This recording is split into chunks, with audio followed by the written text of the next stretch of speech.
I remember I got a lot of trouble when I went on to Fox one morning, because I get into a lot of trouble, as you know, a lot of the times, because I think out loud. And it has been, quite honestly, the secret of my success, but also the source of many of my troubles. I take you along for the ride on my thinking process. And I remember sitting in the chair one day on the cozy couch at Fox, and I was on Fox and Friends one morning, and I said something along the lines, I think the president is a racist. He has a hatred for the white culture. And I was thinking out loud. And oh, how stupid I was. I thought those are the days when I thought we could have adult conversations and we could try to find the truth together. Well, as it turns out, that was wrong, but kind of on the right track, kind of. The reason why I said that is I was trying to figure out there's something wrong. He seems to hate America. He seems to be outside of the culture. White, black, doesn't matter. The whole thing, he seems to be outside of it. And I couldn't figure it out. And one of the things, the first tip-off to me was this. This is the bust of Winston Churchill. This is an exact replica that we had made. And we actually had to call the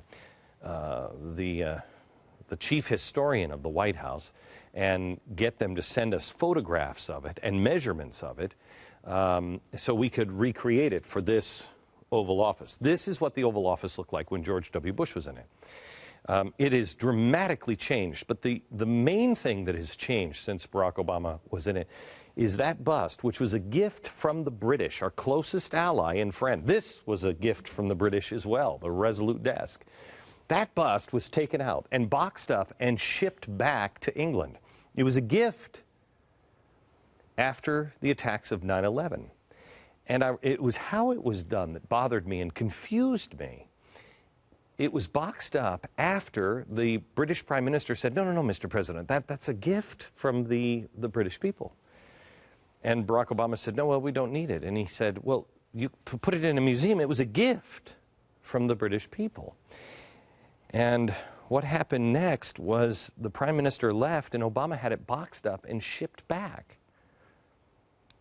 Well, we obviously couldn't get the original, so we had another one made and put it back where it belongs. But this is the key to the show tonight.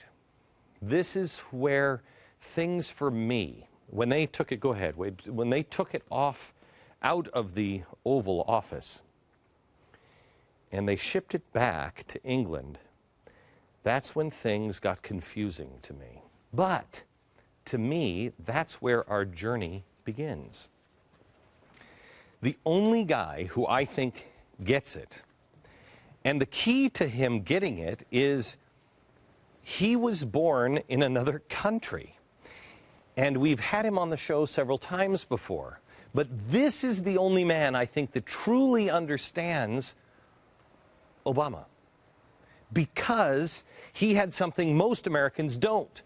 In a way, an anti-colonialist upbringing. This guy meant something to Dinesh DSouza as a kid. This guy played a role. Director, co-writer Dinesh DSouza, and executive producer of a new film, John Sullivan, are here. The new film is called 2016. I just watched it, as did every member of the audience just a few minutes ago. And it explains Barack Obama. Who here, has a fuller understanding of Barack Obama after watching the film, right?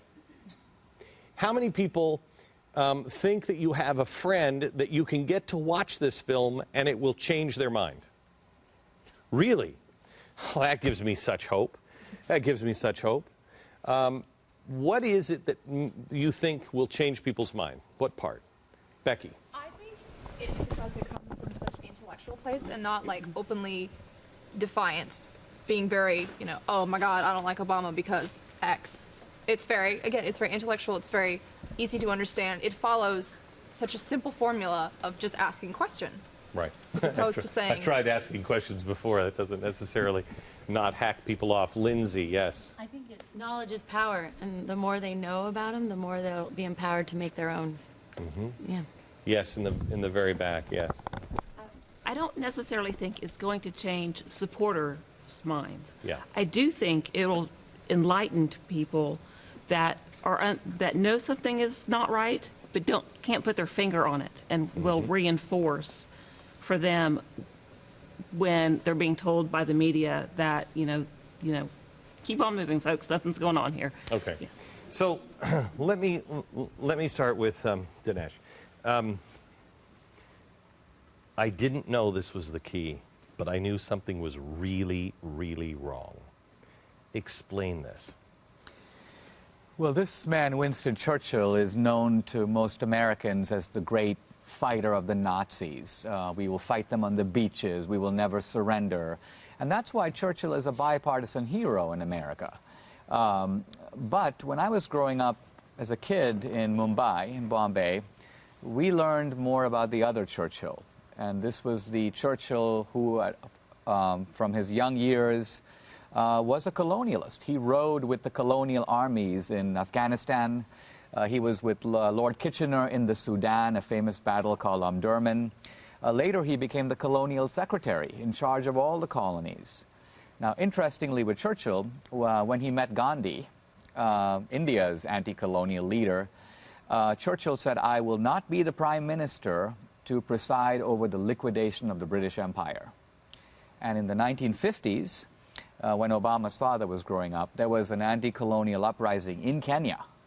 Obama's father was arrested, his grandfather was detained, and it was Winston Churchill who had been re-elected as Prime Minister of Britain. He sent in the British troops that crushed the anti-colonial uprising in Kenya. So Obama has good reason to hate this guy.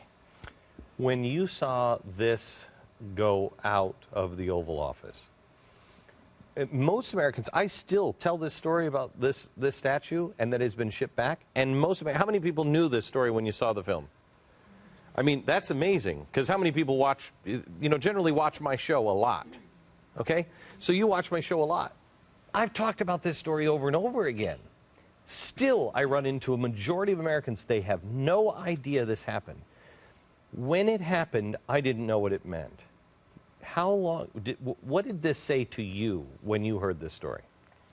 Well, the Churchill incident actually came to me after I had started thinking about the anti-colonialism of Barack Obama. The reason I got onto that topic was I started almost casually reading his autobiography, Dreams from My Father. Keyword, from. From my father, right? He's not talking about his father's dreams. These are the dreams that he, Obama, got from his dad. Right. And as I was thumbing through that book, I realized that this is not about Selma. It's not about the civil rights movement. Obama or his father didn't sit at segregated lunch counters. They're not descended from slaves. This is a third world story that moves from Hawaii to Indonesia to Kenya. And I realized, Obama's talking about rickshaws, lepers, kids crossing the road, the smells of funny types of food. And I'm like, wow.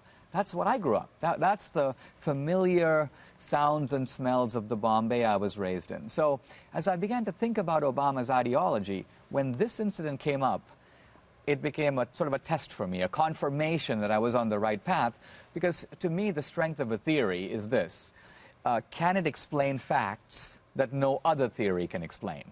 So people will say, Obama's a Muslim, Obama's a socialist, Obama's this, Obama's that, but this theory, this fact, the Churchill bust, the anti-colonial theory explains, and all other theories fall short.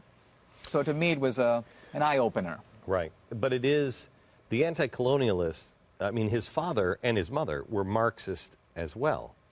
Well, remember that anti-colonialism burst on the world in the 50s and 60s, and the Cold War was raging, and for all these newly independent countries, they wanted to be anti-Western, anti-British. America had been coming to the forefront. So how do you be anti-Western? Who was America's enemy? The Soviet Union. So it became natural for all these guys to say, we're against these guys. We embrace the Soviets. We embrace socialism. We go the other way. And so Nehru went that way, Sukarno in Indonesia, Nkrumah in Ghana. This was the world I grew up in. My father felt this way. My grandfather felt this way. So when I read Barack Obama felt this way, I'm like, that's the way the world was for a lot of these people. I want to talk a little bit about what's happened to your life since you did this. Since we had you on Fox, you put this story out, and they killed you for it. We'll talk about that a little bit. Why the heck would you get involved in this? I mean, this guy is a pariah.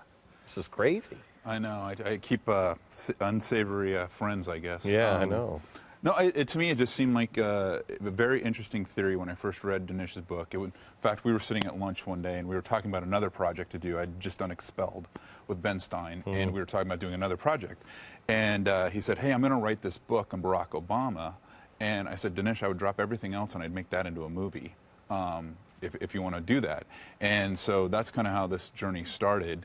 And even seeing all this, I think what pointed me in one direction was, look at, when you start hearing people clamoring this much, what other writer has been attacked like Dinesh has? Oh, yeah. So suddenly, where there's smoke, there's fire. And like Dinesh was saying, suddenly they started making little facts, suddenly kind of pieced together a much larger picture.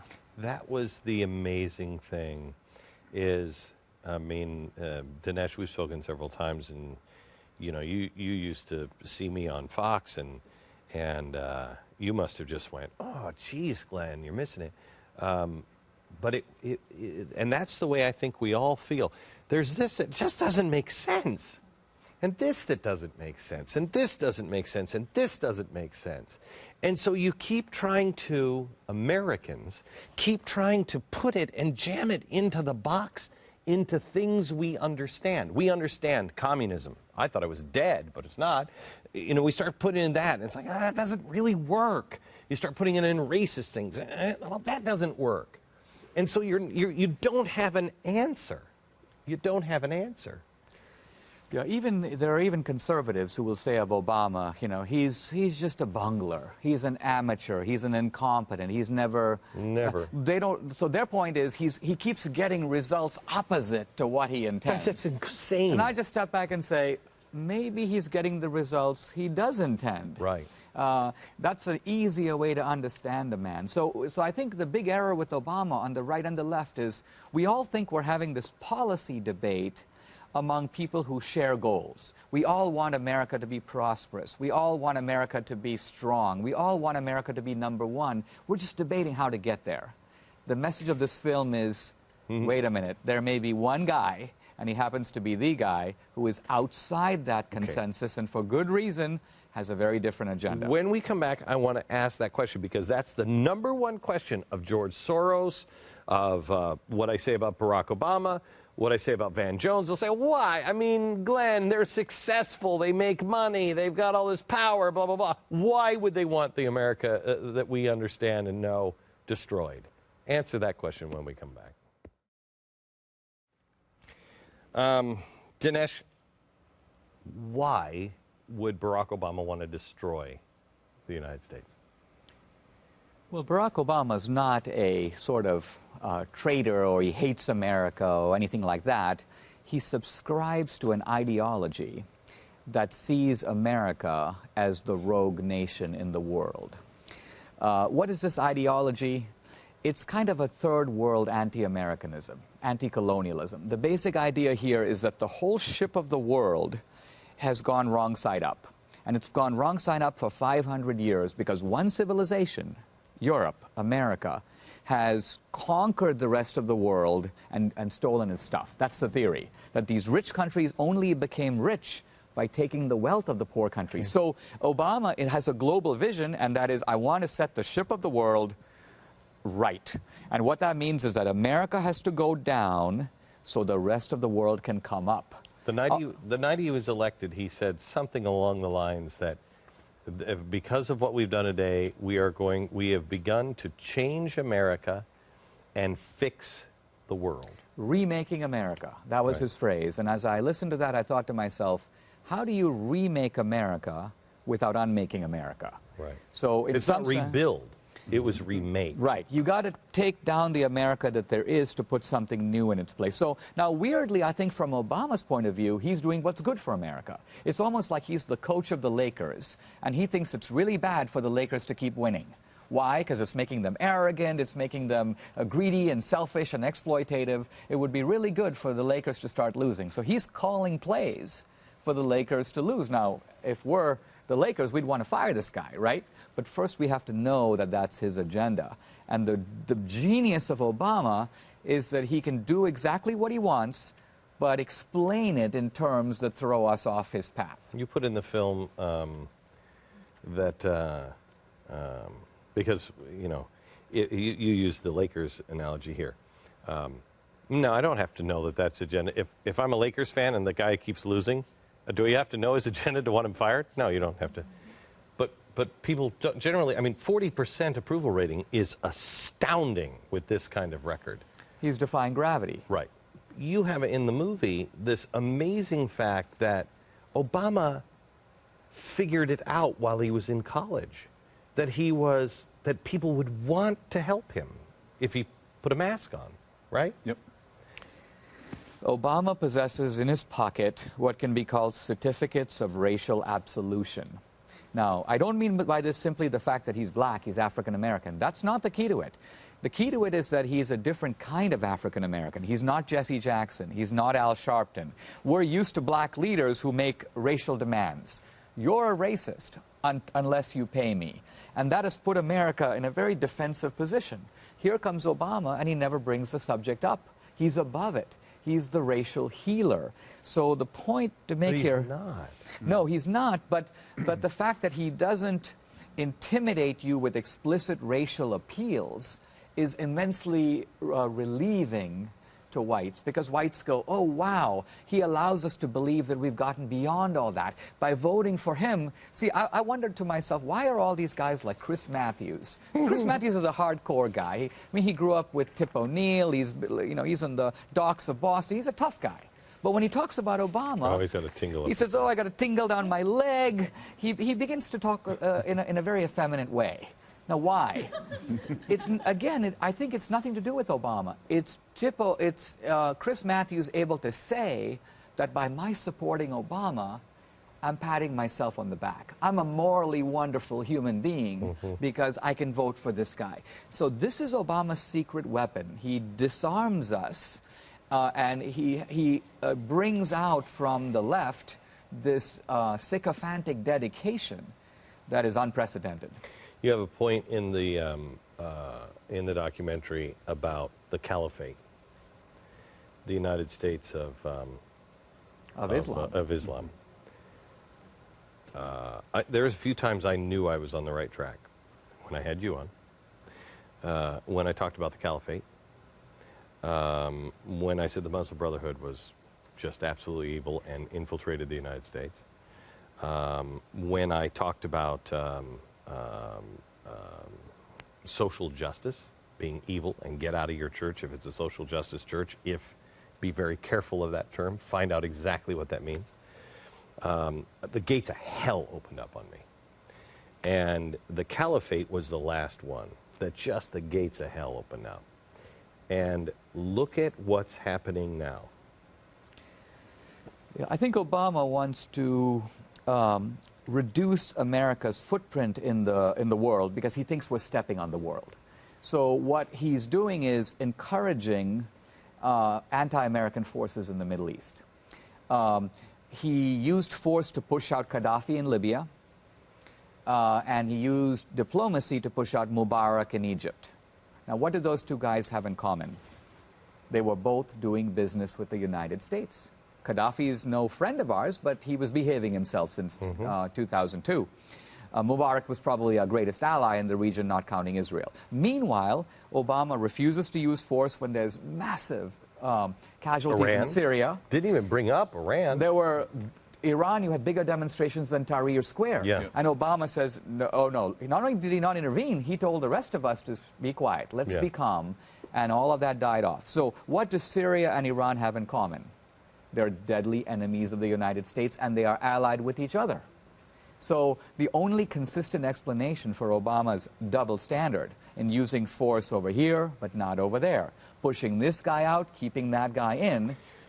The name of the documentary is 2016, which implies you can see down the road to what it's going to be like in 2016.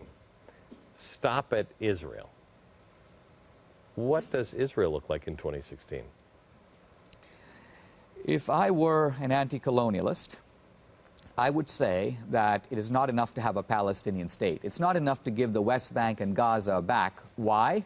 Because the anti-colonial view is that Israel itself is the little colonial power, the little American surrogate sitting and occupying Muslim land. It's a cancer. So if I was an anti-colonialist, I would think, what is a clever way to get rid of Israel, to return the whole of Israel to the Muslims? Now, I think I would know the Jews aren't going anywhere, but I would think of ways like, what if I were to support a right of return for Palestinian refugees? What if I were to make it so that Muslims would be the majority in Israel? Then the Jews would be a minority in their own country, and it would cease to be a Jewish country. And I could achieve that result by demanding democracy. Everyone has an equal vote. Just as if I wanted anti-colonialism in the Middle East, I would demand that Saudi Arabia have a free election. I'd say, royal family, we've seen it now in Egypt. You put yourself on the ballot, you run against the Muslim Brotherhood, and let's see who wins that election. So we look at the Middle East, there are three important countries. There's Iran, there's Egypt, there's Saudi Arabia. Iran has been in the hands of the radical Muslims since '79. Egypt is in the process of transporting itself into the hands of the Muslim Brotherhood. Who's left? Saudi Arabia. So if the radical Muslims get that one, they have Mecca, they have Medina. If I'm not mistaken, over in the Middle East, 2011 was known as the year of the dictators, and 2012-13 is known as the year of the kings. Meaning, first we took care of the dictators, next come the kings, which would make you right. One more quick thing. You have a piece where you show Barack Obama sitting with what's his name in Russia, and he leans. Medvedev. Yeah, Medvedev. The Russian president. And he leans over and he says, "Listen, I need some more room here. I'll have more room to maneuver." Chilling, bone chilling. Medvedev says, "I'll transmit the Vladimir." And I stand with you. Yeah, and I stand with you. What does that imply? Well, that implies at the least that he has a hidden agenda. We may not know what that agenda is, but the clear meaning of what Obama's saying is he's saying, look, Medvedev, there are things I want to give you. And he's talking about missile defense in this case. He goes that if I were to tell the American people what those things are, they might not reelect me. So wait, give me space, give me flexibility, his actual words, so that I can do these things after I'm reelected. Remember, in the second term, a president is not tethered to public opinion. He becomes his own man. So weirdly, I think, despite all we've seen about Obama, we haven't seen the full Obama. Do we? That's frightening. Do we survive 2016 if he's elected? Well, I think that we do not survive as, the risk is, will America still be a world superpower? That's question number one. The second is, what about America's wealth? Now, I mentioned in the film, this is directly from the Federal Reserve, American wealth from 2007 to now is down 40%. So that's almost half. If American wealth were to drop another 40% in the next 4 years, that would be a total decline of American wealth of 66%, not 80%, but 66%. America would cease to be a first world country. Because this is happening at the time when other countries are dramatically coming up. Brazil, Indonesia, Chile, India.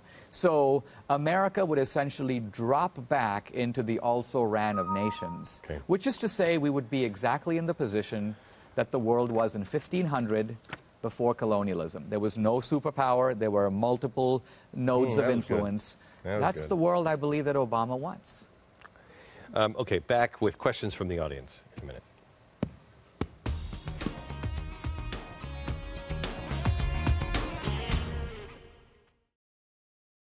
Let's start with Colt. Colt, Yeah, my question is, I know Obama went out of his way to kind of silence Jeremiah Wright for not talking too much. I was curious to know how receptive people were when you were trying to gather information on him now that he's already president. Well, the remarkable thing about Obama is that, in a sense, we felt in covering him that we had the field almost to ourselves. When I saw George Obama... How sad is that? How sad is that? I'm in Kenya, I'm talking to people who knew his dad, who knew his mom. I'm interviewing his half-brother George. We're sitting at the Obama homestead. Here's the family house. There's the graveyards. We're sipping Coca-Colas. It's almost like the uncovered story of the world, so to speak. With Jeremiah Wright, here you have the deafness of Obama, because the core issue of Jeremiah Wright was not the race issue. It was goddamn America. The key to his argument was that we are the rogue nation in the world, right? He says, we took this country away from the Indians. We bombed Hiroshima. We bombed Nagasaki. So we're the bad guy. Not Iran, not North Korea. We're the bad guy. That's the issue. What does Obama do? Obama realizes this is bad. If this comes out, it sort of outs me politically. So off he goes to Philadelphia, and he gives a race speech. He goes, oh, we Americans, you know, there are some racial problems we've never come to terms with. And everyone's watching and go, oh, that's right. We've never come to terms with, you know. So beautifully, he's changed the topic and brought it onto strong ground. And the real issue gets camouflaged, gets pushed to the side. So that's the one time that his candidacy was in real peril, and he got his way out of it. I can't see your name. Ken. Hi, Ken. Got a question. The movie really scared me. At one point, 5 minutes from the end, when you showed us going down to 0 atomic bombs compared to 15 in Russia. Will our military people allow him to take it to that point? Can they stop him? No. He's the commander-in-chief. They work for him. He doesn't work for them. He's also changed fundamentally the inside of the Pentagon. He sets policy. Remember, the beauty of Obama is that he'll never say, he's not going to say, I'm trying to disarm the United States. He'll say, I dream of a world free of nuclear weapons. And of course, he's only slashing our weapons while the Chinese, the Indians, the Pakistanis, everybody else is building, modernizing. Similarly, if Obama's canceling oil drilling contracts, he'll never say, I want America to have less oil, I want America. He goes, you know, he gives the impression, I'm an environmentalist. So at every stage, he's able to state a theory. And that's why people follow him, right? People think, oh, yeah, that's right. And conservatives go, oh, he's mistaken about his environmentalism. He doesn't realize that global warming. Obama doesn't care if the Earth is getting hotter or colder. That means nothing to him. What he's trying to do is redistribute energy globally. And therefore, he's articulated policies that says we limit our energy use. And he's also said we've got to give money to the third world so they can grow and use energy in a responsible way. That's why, at the same time we cut our oil, we started funding oil exploration, deeper sea exploration with Brazil. Zach. Well, I had a good question. I really enjoyed the film, but notice you focused on everyone in his life except for his mother, who is probably around him more than anyone else. And coming from, you know, in my family, I grew up in a similar situation where, you know, my mom's impression of my dad was really what I had growing up. And I think that her impression of his father seemed to really be transmitted into his mind. And it showed through when he spoke of his stepfather and how she put him down. And really, she was still standing up for those same principles. So I just wondered if you had gone down that path and found something, or if that just hadn't been. No, in fact, when I was on Glenn's show a couple of years ago, I had focused on the father and sort of neglected the mother, because Obama, in Dreams from My Father, describes his mom as kind of this woman who would stare at the moon and was kind of an idealist, and I thought she was probably not that important. But I realized subsequently, as being in Indonesia, talking to people who knew the mom, that no, she actually was as ferocious in her commitments as Barack Sr. They were of one mind. That's what they had in common. And even when he dumped her, she, in a way, got rid of him, but she didn't get rid of his ideals. Did she know she was a polygamist, too? Well, she was a 60s girl and a bohemian. So it was okay. And, you know, for a long time I thought Barack Obama Sr. is the playboy. But of course he wasn't a playboy. He was a traditional Luo guy marrying multiple wives. She was the playgirl, in that when she was in Indonesia, one of her motives for sending young Barack home, well, part of it was let's get him away from this pro-American stepfather, but the other influence was let me be a swinger in Indonesia, and she lived the rest of her life in Indonesia. And I think that's why Obama didn't go when she was dying of cancer. This is another influence on his life. This is a book that my company has just published, and it will actually be featured when it comes out here in a couple of weeks on Sean Hannity's program. It's by Paul Kangor, and you spoke to him at length on this. Frank Marshall Davis is a spooky, dangerous communist and played a huge role in Barack Obama's life. Franny, one more question before we go to break. Often you'll hint, just wait till the mask comes off. And so I was wondering, what does that look like? I mean, I'm imagining, you know, he's very calm and composed when he speaks now and all, but what does it look like in the next term? What is the mask? You know, I've often explained him as you know, the Mission Impossible guy. Yeah. That he's wearing this mask, and I'm not sure that there is somebody real behind that. Because I don't know if he knows who he is. Yes, I do think that he was a fractured soul growing up. Right. I mean, he was abandoned not just by his father, but he, even on the campaign, I was raised by a single mother, but no, from the age of 10, he had neither father nor mother. Yeah. That's not easy. So the way Frank Marshall Davis came into it is the grandfather, who's a bit of a goofball, says, oh, well, there's this black guy who's living in a shack down by the water, Waikiki Beach. Let's take Obama down there so he has a black role model. So here's Stanley Dunham, the grandfather. Here's Frank Marshall Davis. Apologies for pointing at you. But the two of them would smoke dope. They would play Scrabble. And here's little Obama sitting in the corner listening to Frank Marshall Davis's anti-American diatribes week after week. And this went on, remember, for 7 years. Right. So this is a guy who had a major influence on Obama's life. So at the end of the day, what's left of Obama, I'm not sure in personality what's left. I do see some very interesting traces of his father. I mean, one of the things we find out about his father in the film, his father was a kind of a fabulist. And by that I mean is he was a great spinner of tales. Oh. He would go to meetings and he would say, oh, you know, I'm the minister from Kenya. And they'd say, oh, you're the trade minister? Well, come over here, and so on. He'd be the VIP. Pretty soon the real trade minister would show up, and they would think that guy's an imposter. This guy would be posing as the minister from Kenya. Now, when I first saw that, I thought, what's he doing? There's a tendency here, because when someone is magnetic, to spin tales, and if you spin them enough, people will believe you. The thing about Obama is he lives in his own world, and I think he feels he can stand up with Bill Clinton and say, us two guys are the greatest cutters of spending in recent American history.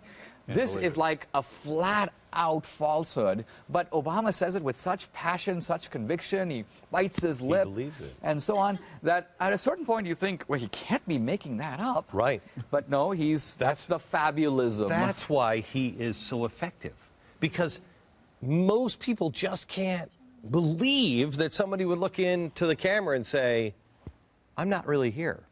I'm invisible right now. I mean, you just can't believe that somebody could pull that off with a straight face and have the guts and quite honestly, the evil tendency to lie to the American people like that. We just as Americans can't accept that. The name of the movie is 2016. It is, I believe, let me quote a governor. In fact, the governor of Texas called me up 2 weeks ago, saw it with you. And he called me up, and he's always giving me, you know, videos and stuff. You gotta watch this. You gotta watch this. I'm like, all right, Governor, whatever. And I mean, I say absolutely. And he called me right before I went on the air, and he said, Glenn, you take all the stuff that I've ever given you, just throw it out the door. There's one movie that every American should see. I just saw it myself. I concur. 2016. See it, bring a friend, not somebody who's been hypnotized, but somebody who you think is reasonable. Bring them to 2016. Back in a minute. Movie opens today, right?